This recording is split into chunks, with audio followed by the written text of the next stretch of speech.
That lady just said there was a bomb. Panic. The train was packed with families, commuters, school children. As people panicked to escape, the platform was left full of people who couldn't. No, but I think too many people on the stairwell now are getting hurt. The station's narrow exit was unable to cope.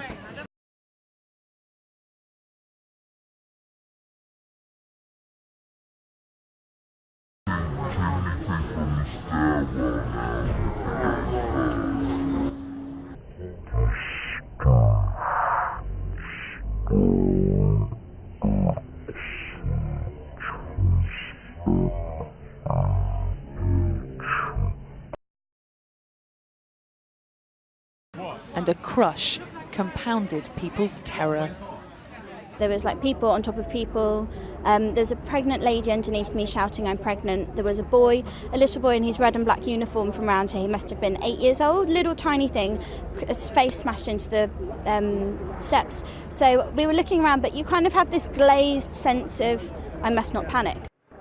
The injured were treated at the scene and led away. Those more fortunate had already made a run for it. But many had still to tell their loved ones they were safe. I just remember the screams of people like being crushed against. Sorry. It's my wife. I better.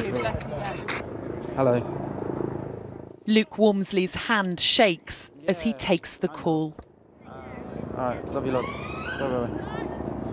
Chaos. It was it was every man for itself to get down the stairs, and it's a very tight exit, as you said.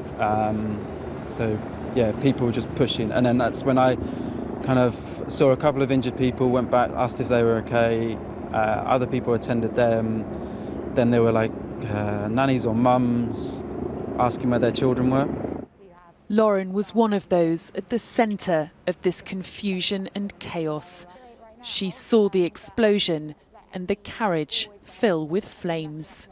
I just saw quite a lot of fire coming towards us. We really felt the heat of it. It's one of your worst fears to see an explosion in a tube train. Are you okay? I'm very shaken up, and yeah, it's horrible to think how much worse it could have been. And after it happened, I immediately thought, goodness, that could have been so much worse.